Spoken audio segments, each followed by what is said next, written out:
नमस्कार दोस्तों, 2 महीनों से चल रहा किसानों का एक पीसफुल प्रोटेस्ट अचानक से वायलेंट हो जाता है।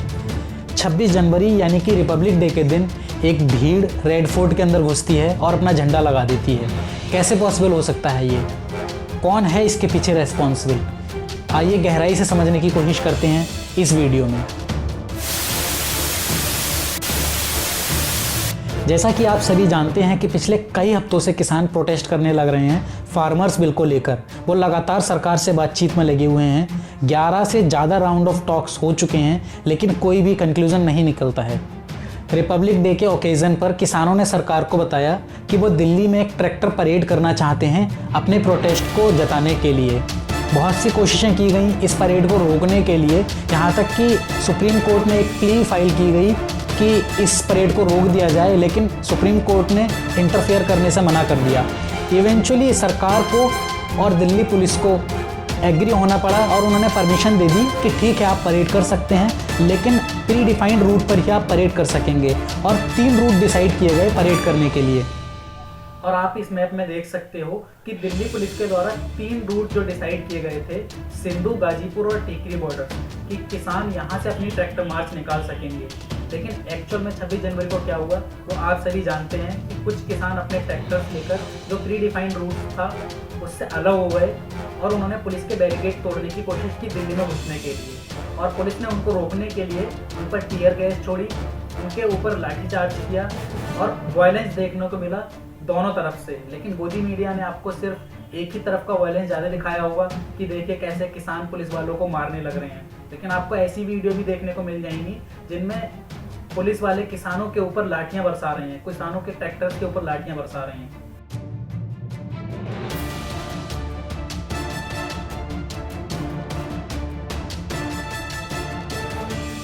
और ये जो वायलेंस था ये कुछ स्पेसिफिक स्पॉट्स पर ही ज़्यादा कॉन्सेंट्रेटेड था, जैसे कि आईटीओ पर।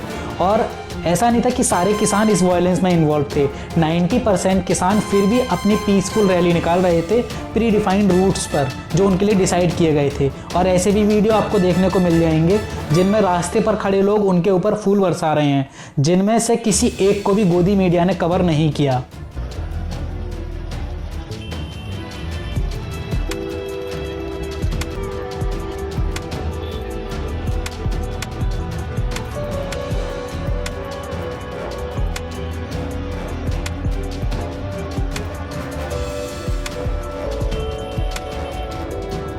जहाँ पर किसानों ने पुलिस के बैरिकेड्स तोड़े और रेड फोर्ट के अंदर घुसकर अपना झंडा लगा दिया। इस इंसिडेंट के बाद कुछ मीडिया चैनल्स ने और कुछ स्पेसिफिक पार्टी के मीडिया ट्रोल्स ने ये एक फेक न्यूज़ फैलानी शुरू कर दी कि देखिए कैसे इन्होंने हमारे तिरंगे को वहाँ से उतार दिया है और अपना झंडा लगा दिया है खालिस्तान का। तो पहली चीज़ तो बताना चाहूँगा कि ये झंडा खालिस्तान का झंडा नहीं है, ये निशान साहिब का झंडा है जो आपने अक्सर गुरुद्वारे के ऊपर लगा देखा होगा। और ये वही झंडा है जिसे आपने मोदी जी के सर पर पहने हुए भी देखा होगा। इसको इंडियन आर्मी भी कई बार यूज कर चुकी है। और दूसरी चीज़ बताना चाहूँगा कि वहाँ से अपने झंडे को, हमारे तिरंगे को नहीं उतारा गया था। हमारे तिरंगे के नीचे ही एक एम्प्टी पोल था जिस पर ये झंडा लगाया गया था। और तीसरी चीज़ मैं बताना चाहूँगा कि किसी भी सरकारी इमारत पर किसी भी स्पेसिफिक धर्म का झंडा लगाना बिल्कुल गलत है। वो अलग बात है कि कुछ स्पेसिफिक पार्टी के लीडर्स 15 अगस्त या 26 जनवरी पर तिरंगे की जगह कोई और झंडा लहरा देते हैं और उसके साथ में राष्ट्रगान भी गाया जाता है।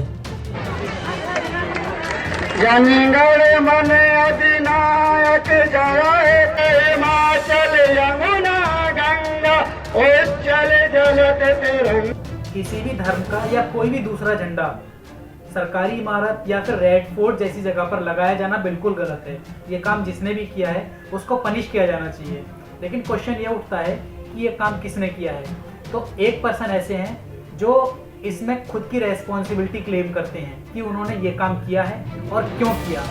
दीप सिद्धू एक पंजाबी एक्टर हैं जिन्होंने ये काम किया है। इनफैक्ट जब वो झंडा लगा रहे थे रेड फोर्ट पर, तब वो अपनी फेसबुक पेज पर लाइव स्ट्रीमिंग भी कर रहे थे। और उसके बाद उन्होंने एक दूसरी लाइव स्ट्रीम करके ये भी बताया कि उन्होंने ये काम क्यों किया।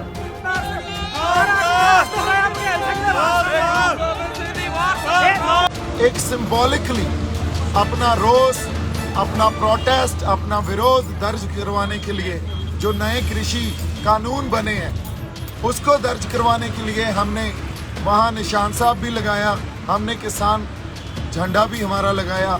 अब इंटरेस्टिंग चीज़ ये है दोस्तों कि रेड फोर्ट पर खड़े किसान, ऐसा नहीं है कि वो उनको सपोर्ट कर रहे थे झंडा लगाने के लिए। ऐसी भी वीडियो देखने को मिलेंगी जिनसे आपको ये पता चल जाएगा कि इसका उल्टा ही हो रहा था। वहाँ पर खड़े किसान लोग इवन उनको मना कर रहे थे कि तुमको झंडा लगाने की कोई ज़रूरत नहीं है, नीचे आ जाओ, हम नीचे खड़े होकर प्रोटेस्ट कर रहे हैं।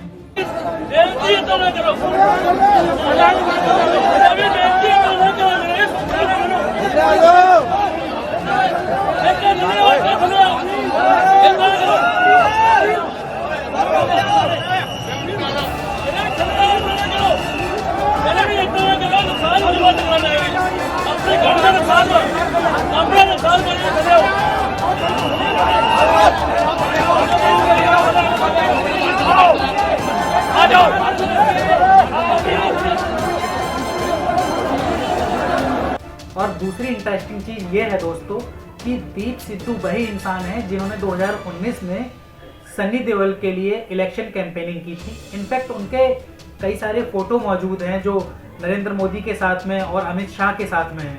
अच्छा, इन सब के अलावा कुछ फार्मर्स यूनियंस के लीडर हैं जो दीप सिद्धू को बीजेपी का आदमी बोलते हैं, और इसका उनके पास कुछ स्पेसिफिक अलग रीजंस हैं। जैसे पहला रीज़न है कि जब प्रोटेस्ट स्टार्ट हुए थे नवंबर 2020 में, तो दीप सिद्धू ने कुछ ऐसे कंट्रोवर्शियल बयान दिए थे फार्मर्स प्रोटेस्ट के साथ में, जिससे गोदी मीडिया को मौका मिल गया था फार्मर प्रोटेस्ट के साथ खालिस्तानी वर्ड को जोड़ने का।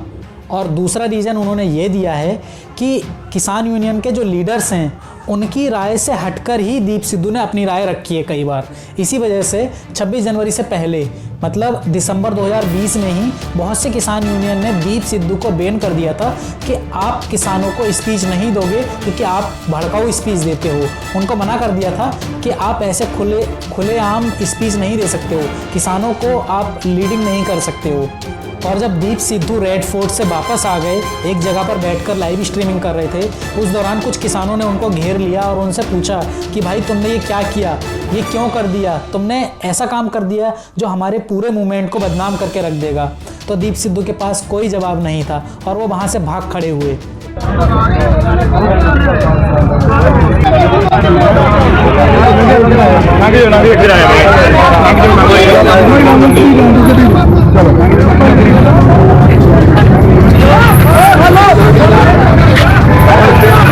भज गया साला बड़ा पैर बड़ा साला बड़ा पैर बड़ा पैर बड़ा साला करी करी कटिंग कटिंग कटिंग शीशा ला मनी ओ पैर तेरी मां दी लन्न हर पैर। और योगेंद्र यादव जो एक एक्टिविस्ट पॉलिटिशियन है, उनका कहना यह है कि 26 जनवरी से पिछली रात को दीप सिद्धू और एक इंसान और हैं लखा सिधाना, इन्होंने प्रोटेस्टर्स को उकसाया था कि हम जो प्री डिफाइंड रूट्स हैं हम उस पर रैली नहीं करेंगे, हम लोग और अंदर जाएंगे, दिल्ली के अंदर जाकर हम अपनी रैली निकालना चाहते हैं। अपेरेंटली 26 जनवरी से पिछली रात को ही रूट मैप डिसाइड हो चुका था और ये डिसाइड हो चुका था कि रैली कहाँ से कहाँ तक निकलेगी। लेकिन प्रोटेस्टर्स में ही कुछ यंग लोग थे जो ये बोल रहे थे कि हम ये जो बाहर का रूट मैप जो बनाया गया है, हम इस पर रैली नहीं निकालना चाहते हैं, हम दिल्ली के अंदर जाना चाहते हैं, हम आउटर रिंग रोड पर जाकर रैली निकालना चाहते हैं। तो इतने में ही क्या हुआ कि लखा सिधाना स्टेज पर आए और उन्होंने प्रोटेस्टर्स को ये बोल दिया कि हम लोग अब अंदर, दिल्ली के अंदर भी रैली निकाल सकते हैं, आउटर रिंग रोड पर जा सकते हैं, बस आप लोगों को KMSC के ट्रैक्टर्स को फॉलो करना होगा। KMSC किसान मजदूर संघर्ष कमेटी। बाकी मजदूर यूनियन का ये कहना है कि जो पहली बार ट्रैक्टर्स अपने रूट से अलग हुए थे और पुलिस के बैरिकेड्स तोड़कर दिल्ली के अंदर घुसे थे, वो KMSC के ही ट्रैक्टर्स थे, क्योंकि ये लोग पहले से ही 26 जनवरी से पहले ही डिसाइड करके बैठे थे कि हम लोगों को आउटर रिंग रोड पर जाना है, हम लोग आउटर रिंग रोड पर जाकर ही रहेंगे। कई बार अदर फार्मर यूनियंस ने यहाँ तक कहा है कि KMSC की जो राय रहती है वो उनकी राय से हमेशा अलग ही रहती है, उनके और KMSC के बीच में मतभेद होते रहते हैं। एक और बात दोस्तों, दिल्ली बॉर्डर पर प्रोटेस्ट स्टार्ट होने से पहले पंजाब में रेल रोको आंदोलन की बात की जा रही थी कि जो दिल्ली से पंजाब में ट्रेन आएंगी हम उनको रोकेंगे।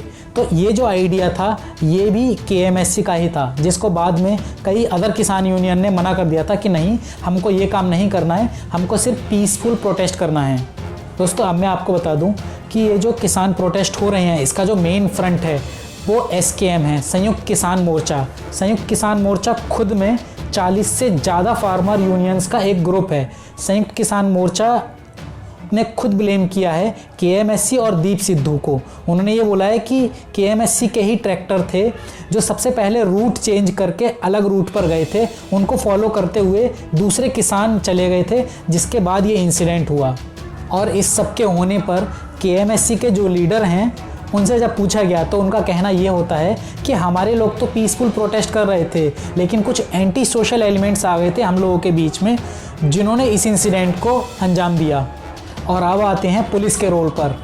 वैसे तो दोस्तों हमारी पुलिस फोर्स बहुत स्ट्रांग पुलिस फोर्स में आती है, लेकिन आपको याद होगा कि जब ये प्रोटेस्ट स्टार्ट हो रहे थे तो स्टार्टिंग के दिनों में हमारी पुलिस फोर्स ने ही बड़े बड़े हाईवे खुदवा दिए थे, बड़े बड़े सीमेंट के बैरिकेड लगाए गए और बड़ी बड़ी वायर के जो बैरियर होते हैं वो लगाए गए ताकि कोई उनको क्रॉस ना कर सके। लेकिन 26 जनवरी जैसे इम्पोर्टेंट डे पर और जब सवाल लाल किले जैसी बिल्डिंग को प्रोटेक्ट करने का हो, तब हमारी पुलिस कमज़ोर क्यों दिखाई दी। यहाँ तक कि कुछ वीडियो ऐसी देखने को मिली हैं जिनमें पुलिस फोर्स, बहुत सारे पुलिस वाले चेयर्स पर अलग बैठे हुए हैं लाल किले के बाहर, और वो ये तमाशा होते हुए देख रहे हैं कि प्रोटेस्टर्स ऊपर चढ़कर झंडा लगा रहे हैं।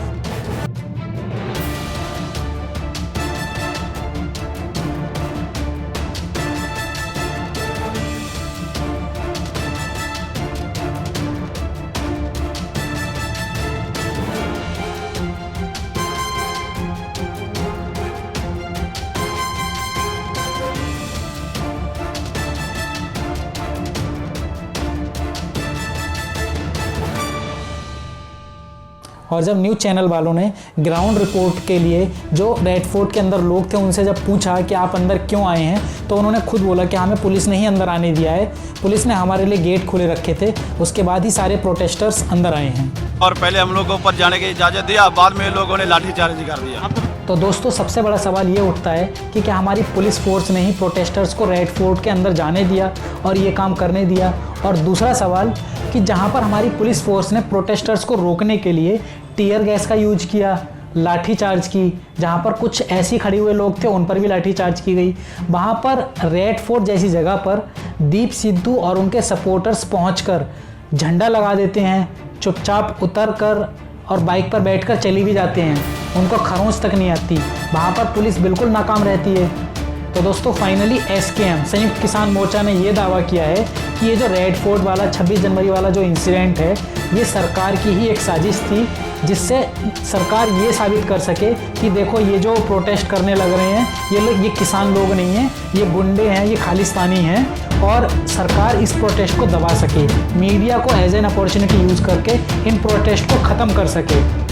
तो दोस्तों आपको मेरी वीडियो कैसी लगती है ज़रूर बताएं और सपोर्ट करें ताकि मैं अपने काम को और बेहतर तरीके से आपके सामने ला सकूं। Thank you.